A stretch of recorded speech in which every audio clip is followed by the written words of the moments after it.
Sesi kedua ini lebih ke apa ya, kita mau membahas bagaimana dampak positif tentunya ya. Apa aja sih dari kacamata seorang psikolog khususnya untuk anak usia dini. Kita akan dengarkan, kita akan bincang, dan silahkan nanti ada sesi tanya jawab. Bisa ditulis dulu daripada lupa nanti mau ditanya apa, dikumpulkan dan nanti akan ada waktu 15 menit untuk menjawab 3 pertanyaan. Baik, saya panggil, saya ajak Mbak Dian, psikolog untuk anak usia dini. Edukasi anak usia dini. Selamat datang di panggung ini, keceriaan bersamamu. Selamat datang, silakan. Iya, matching sekali ya. Ya itulah, namanya juga kait ya, jadi semua terkait. Semua terkait. Semua terkait. Berarti ya. senang banget jadi bagian dari kaitan hari ini berarti. Terima kasih. Hari ini dan seterusnya. Hari ini dan seperti terjebak. Terjerumus ke jalan yang benar. Amin, Bu. Baik. Jadi kita mau denger nih ya dari kacamata pendidik yang sudah ada apa istilahnya di universitas sekian lama, membuat research, tulisan, dan bahkan menjadi konsultan juga ya. Udah lihat kan ya komiknya, udah dibaca 3 kali belum? Ketemu nggak itu typo-typonya? Ada sih. Ada, 1, 2 nggak apa-apa. Ya kan itu berarti bukti bahwa itu bukan keajaiban yang dibuat oleh asap, tetapi dibuat oleh orang-orang yang cukup kreatif, sibuk, dan sebenarnya waktunya dicari-cari gitu ya. Kayak kurang kerjaan aja bikin komik gitu ya. Oke, silakan Mbak Dian, silakan. Baik, selamat pagi Bapak, Ibu, dan juga adik-adik yang di sana. Ini suatu kehormatan buat saya sebagai seorang pembaca komik. Pembaca komik saya inget banget kelas 2-3 SD ketika harus waktunya belajar. Ini buku pelajarannya, mungkin kalau yang kebayang ya, ini buku pelajarannya. Apa yang ada di dalam buku pelajarannya saya selipkan lagi buku komik. Jadi kalau misalnya orang tua datang, Dian lagi apa? Lagi belajar. Ya, aman. Padahal yang di dalamnya komik. Ya kan? Jadi kayaknya ini deket banget deh dengan keseharian kecil saya gitu Bu ya. Sebagai penerima manfaat santunan dari komik Bu. Really? Betul, gitu. Karena kenapa sih saya lebih pilih baca komik daripada baca buku pelajaran? Tentu lebih menarik. Buku pelajaran isinya semua tulisan, gitu kan? Dan kebiasaan itu entah kenapa bertahan sampai SMP kayaknya Bu, masih, gitu kan? Nah, ketika saya baca komik, rasanya seperti ada yang memanggil-manggil saya sih. Karena ada penokohannya gitu kan ya Bapak Ibu ya. Tokohnya jelas, kemudian latar ceritanya juga jelas. Itu membantu saya untuk bisa membayangkan apa sih yang mau diceritain sebetulnya. Kalau buku pelajaran, belum kebayang tuh Bapak Ibu. Udah bahasanya akademisi banget gitu kan, ilmiah-ilmiah. Tulisan semua, aduh nyerah deh saya. Nah, saya juga termasuk anak yang gak suka belajar pada waktu sekolah sebetulnya, tapi saya suka baca, gitu kan. Nah, itu yang menjadi pertanyaan, kenapa ya, gitu kan? Kenapa saya suka membaca, tapi saya gak suka belajar? Karena buat saya, belajar itu gak menyenangkan. Belajar itu tujuannya buat nilai pada waktu itu. Sementara membaca, tujuan saya adalah untuk explore dunia ini. Nah, komik, gitu ya, kemudian dengan semua gambarnya saya pikir itu membantu cara pikir anak-anak untuk bisa, oh ini ya, oh ini Indonesia, oh ini rumah, oh ini ruang tamu tuh kayak gini ya, untuk teman-teman yang rumahnya itu gabungan, ruang tamu, ya dapur, ya ruang tidur gitu kan, nggak punya bayangan gitu, tapi lewat gambar kemudian latarnya juga jadi lebih jelas, begitu. Nah, jadi saya berpikir bahwa oh ya, manfaat pertamanya dulu adalah menariknya dulu. Menarik untuk belajar, baru kemudian kita masuk ke kontennya. Gitu sih, Bu. Jadi minimal ini menambah pengetahuan, wawasan yang suatu saat itu nanti lagi makan bersama, piknik bersama, kalaupun komiknya tidak dibawa, tapi sudah ada di loading ya, udah di loading sehingga ingat nggak ini, oh ini waktu itu gini dan sebagainya. Jadi sangat luas ya. Dan apalagi pengalaman saya, kalau saya dulu sama tuh, nah di dalamnya komik, cuman komik saya itu Akosasi. Wah cinta mati dengan Akosasi karena tuh perwayangan, banyak filosofi dan banyak pembelajaran ya. Saya juga di sekolah tidur karena sampai kemalaman baca Kosasinya gitu ya.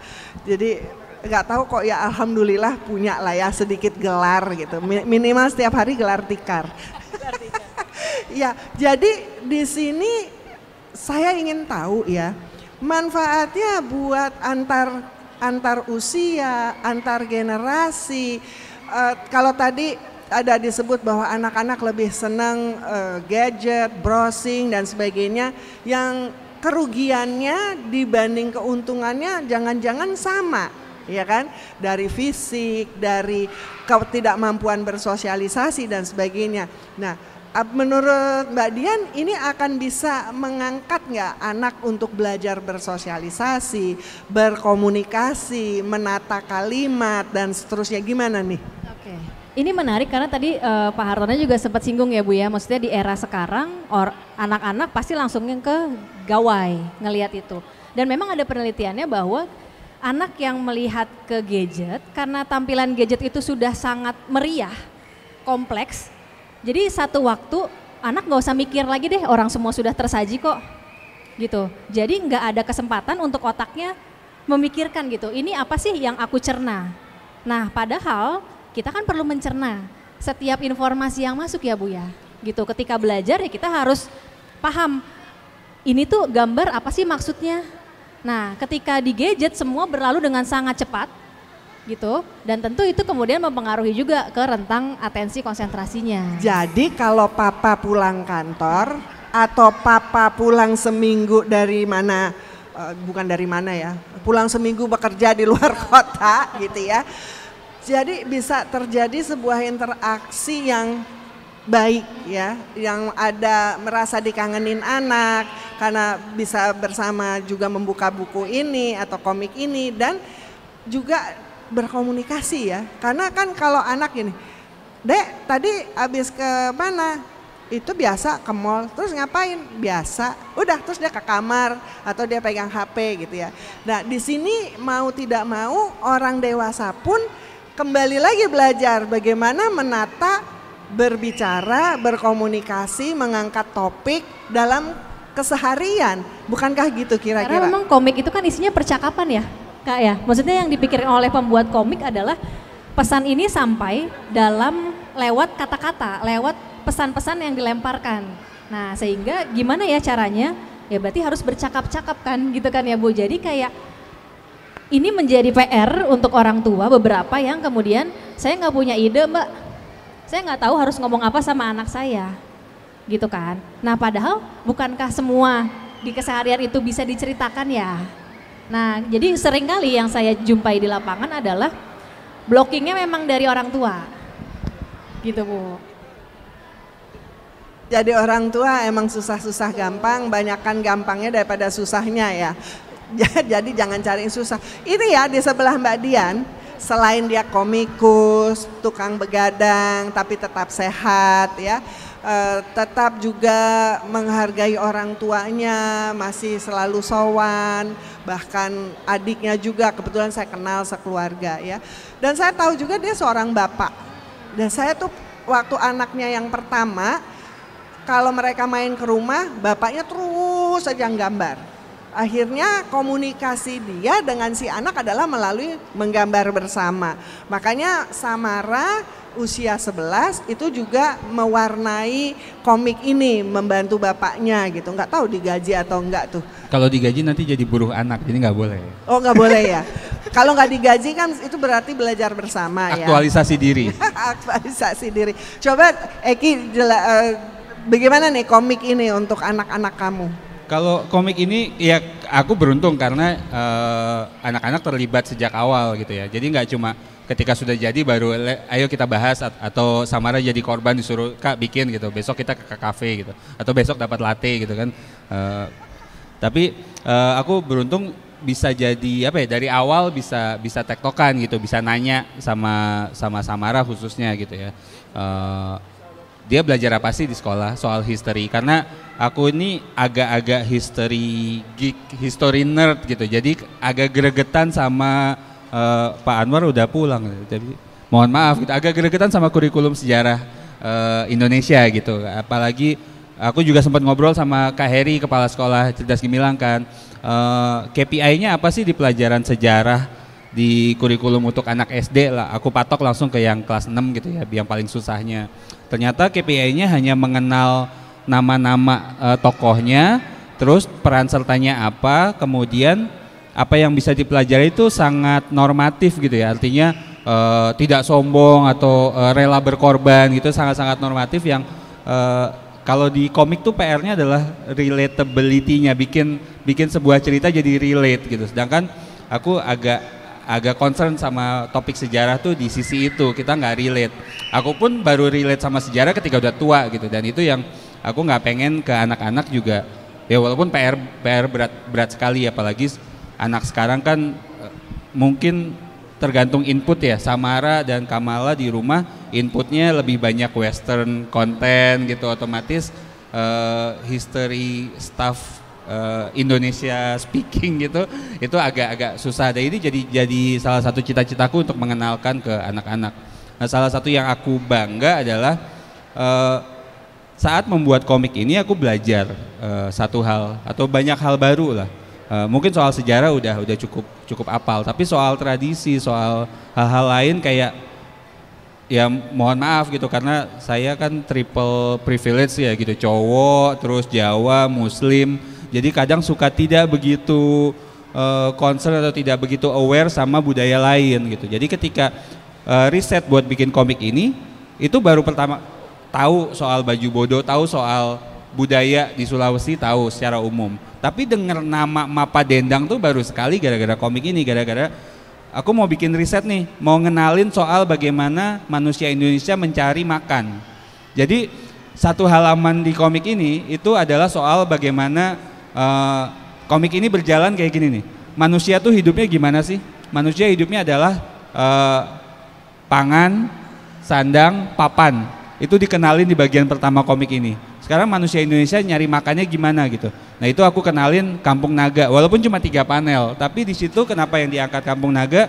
Karena di sana self sustain. Aku pengen kenalin sebanyak-banyaknya informasi baru ke anak-anakku gitu.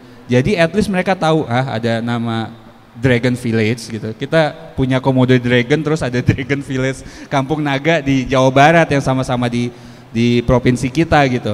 Dan ternyata mereka punya budaya bercocok tanam yang sangat luhur gitu. Dan tidak dijelaskan di sini. Di sini cuma disebutkan saja bahwa mereka melakukan budidaya cocok tanam ramah lingkungan.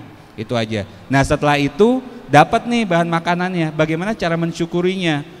Nah, aku pengen kita nggak cuma di Kampung Naga terus, pindah di tempat lain ada cara mensyukuri seperti apa. Itulah aku nemu, oh ada tradisi Mapa Dendang. Baru pertama kali tahu nama Mapa Dendang, dengar lagunya. Samara protes, kenapa nggak tari saman sih biar aku nggak belajar lagi. Artinya dari proses bikin komik ini udah dapat satu, aku selalu menghargai hidup dengan cara gini. Seberapa banyak hal baru yang kamu kerjakan hari ini. Jadi itu valuable sekali dalam hidupku adalah berapa banyak hal baru yang kamu dapat di setiap perjalanan hidup kamu. Dan ketika dari sini aku dapat hal baru bersama anakku, yaitu mengenal sebuah tradisi budaya bernama Mapa Dendang, it's sangat valuable gitu. Jadi mudah-mudahan itu bisa ditransfer ke teman-teman yang lain yang baca. Mungkin tidak spesifik halaman itu, mungkin halaman lain gitu. Atau mungkin ya di konten lain juga boleh, nggak apa-apa. Iya, jadi Mbak Dian, ini sebenarnya memberikan banyak sisi ya, banyak sisi baik untuk yang dewasa, nggak selalu harus orang tua kan ya, dan lingkungannya termasuk ada anak, ada staf rumah tangga dan sebagainya, rasanya kita bisa sama-sama growing ya, sama-sama growing. Nah dari segi psikologi itu apa sih yang wow-nya gitu. Ini kalau tadi kemarin Mbak Dian baca ini kan semua orang pikir komik untuk anak-anak Pak udah gini gitu kan. Tapi kan sebenarnya lebih dalam harapan saya. Apakah Mbak Dian melihat itu gitu dari segi psikologinya gimana sih? Ya Bu, ketika mencoba membaca ini awalannya adalah ya udah aku mau menikmati aja dulu gitu kan Bu. Jadi kayak ngikutin aja alurnya seperti apa dan ternyata merinding loh Bu, sebagai orang dewasa ya Bu ya gitu kan, loh kok ini terlalu banyak hal-hal yang apa ya, kayak kalau tujuannya adalah kemudian menjadi bangga menjadi Indonesia, itu nyampe banget Bu gitu ya. Itu pesan pertama, bahwa sayanya sebagai orang dewasa itu terinspirasi oleh buku ini. Nah baru kemudian PR berikutnya saya sebagai orang dewasa adalah bagaimana mentransfer inspirasi yang saya dapatkan ini ya ke anak-anak gitu kan Bu. Nah dalam hal ini kayaknya kita juga perlu menginsert, kita harus tahu sebagai orang dewasa bahwa kita tuh gak usah susah-susah, ini udah ada alat bantunya. Tapi yang pasti lakukan deh 3 hal. Yang pertama amati, kemudian yang kedua itu mengelompokkan, dan yang ketiga itu membandingkan. Kita cuman mindsetnya itu aja Bapak Ibu. Amati berarti tinggal di satu halaman aja, tinggal pilih deh gitu ya. Bisa jadi ceritanya ngambil dari sini karena aduh nggak ada inspirasi, saya kurang kreatif. Ya oke, jangan pikirkan dulu bahwa saya nggak kreatif, baca aja dulu, kemudian ajak anak mengamati gitu kan. Di satu panel apa sih yang seru dari gambar ini, misalnya gitu. Sama-sama mengamati bareng sama anak gitu. Karena biasanya saya sebagai orang dewasa suka merinding-merinding kalau sama anak-anak. Kenapa? Karena kayak diingetin lagi. Kalau punya mata kayak anak-anak, itu selalu melihat sesuatu hal dengan kebaruan. Gak pernah bosen gitu. Sementara blockingnya orang dewasa ya, udah tahu. Udah tahu. Tapi kalau anak-anak akan selalu, ini apa ini? Ini kok gini sih? Gitu kan, dengan antusiasme yang cukup gitu. Nah setelah dari amati, kemudian yuk coba ini masuknya kemana sih? Oh ini lagi ngebahas tentang rumah-rumahnya, atau oh ini tentang perilaku-perilakunya. Baru kemudian dibandingkan. Apa sih samanya jadi orang Jawa sama orang Sumatera? Kita kayaknya ngelihatnya bedanya aja terus, ya kan? Nah ini nih yang jadinya mulai masuk, kita kayaknya belum punya, katakan tentang Indonesia itu tuh masih abstrak banget. Persatuan Kesatuan Indonesia juga karena kita nggak hidup di zaman penjajahan, jadi kayaknya kurang kena sih sebagai orang dewasa di umur sekarang gitu Bu, gitu kan. Yang berjuang mungkin ya tadi yang buyut saya sih nggak ikut berjuang, saya sudah menikmati. Jadi kalau saya kemudian membicarakan tentang perjuangan, zaman perang nggak ngefek, nggak nyampe tuh Bu, karena jadinya akan sampainya ke cerita-cerita sejarah yang membosankan. Iya, Eki kemarin bilang gini, kok kemarin waktu perlombaan menggambar, topiknya kemerdekaan 17 Agustus, kok nggak ada yang gambar pakai tembak-tembakan ya? Ya Ilaki, mana tahu, dia taunya tembak-tembakan itu science fiction. Kalau perang terjadi di negara mana dan sebagainya, nggak ada yang ngajak cerita itu gitu ya. Jadi ke awareness-nya kita kepada dalam kehidupan kita sehari-hari yang sangat berkaitan, tidak hanya antar pulau atau antar adat istiadat, tetapi lebih internasional. Karena kalau saya bilang ke Eki, Attila itu harus nyampe di Rusia, karena zaman Majapahit nyampe ke Rusia gitu ya. Jadi ayo siapa yang mensponsori, kita main-main ke sana kali ya gitu. Iya. Itu juga apa yang terjadi dengan konsep bermain sambil belajar di sekolah kami sampai dengan 6 SD ya. Jadi setiap hari, setiap masalah diusahakan ada solusinya. Jadi kita menyebutnya pembimbing ya. Pembimbing itu bukan guru, dia tidak menggurui, tetapi dia membimbing kepada apa yang diperlukan oleh anak. Bahkan kalau anak belum tahu kemampuan dia, diberikan informasinya. Nah, pusat informasinya ada beliau gitu ya.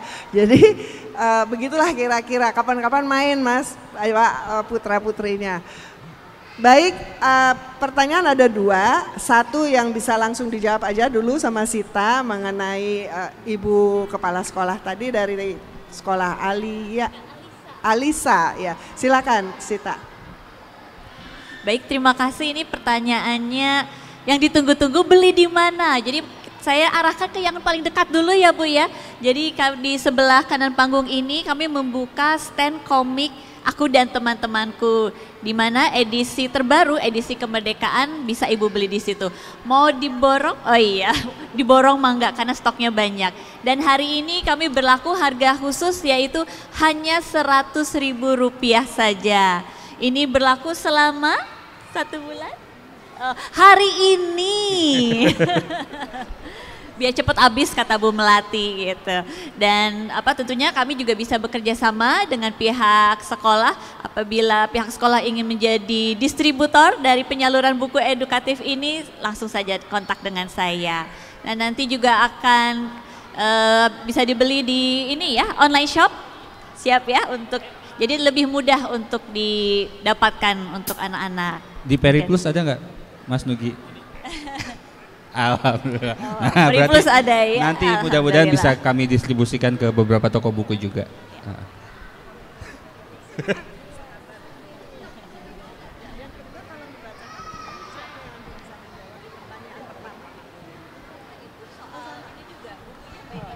Oh iya, monggo. Menanggapi juga dari Mbak Putri dan kebetulan nyambung juga sama yang Mas Tuki ya tadi sampaikan. Yang menarik dari buku komik ini sebetulnya tadi bukan hanya soal interaksinya yang penting, tapi kalau saya mau meng-highlight lebih ke responnya seperti apa. Jadi kan tadi Mbak udah ceritain ya bahwa ada bedanya loh anak-anak yang dibacakan sama yang enggak gitu. Nah di halaman-halaman ini itu kitanya sebagai orang dewasa juga belajar bagaimana merespon anak itu gitu. Dan anak akan belajar dari respon kita juga. Kadang-kadang kan yang namanya interaksi pasti 2 arah. Ini yang jadinya 2 arah terus bingung. Kalau orang dewasanya bingung, anaknya jadi bingung. Anaknya diem aja, orang dewasanya bingung juga gitu kan. Nah bagaimana kemudian kita jadi terinspirasi dengan yang masalah kecil ini ada pilihan respon ya. Ada pilihan respon misalnya ibunya panik. Tapi ada pilihan juga, Bu nggak usah panik, tenang aja Bu. Yang lebih berpengetahuan tahu, ini tuh passwordnya loh yang salah gitu kan. Tapi kita jadi belajar, respon itu juga berarti ngefek dengan emosinya kita nih. Belajar ya bahwa orang kalau lagi panik bisa segitunya. Tapi kalau orang lagi iseng bisa kayak gitu. Nah, di sini juga diangkat soal bullying sedikit sekali memang. Ini kan sangat sensitif sebetulnya di era sekarang yang dikit-dikit dilaporin ke guru. Guru juga bingung gitu kan, yang mana yang namanya bullying. Nah, dengan banyak konteks di sini, sebenarnya orang dewasanya belajar, banyak konteks memunculkan banyak respon. Banyak respon gitu kan, itulah yang menghadirkan kebaruan-kebaruan, kalau A, saya ketemu A responnya begini. Saya ketemu A di tempat yang lain, responnya bisa jadi beda. Saya ketemu B, beda lagi. Jadi bayangkan betapa respon ini benar-benar jadi fondasi untuk perkembangan psikologis terutama di sosial dan emosinya anak. Mungkin itu tambahannya Bu. Terima kasih banyak, itu sangat berarti tambahan yang barusan membuka apa ya? Membuka cara berpikir, cara melihat sudut pandang para orang tua pada komik yang kelihatannya apa sih gitu ya.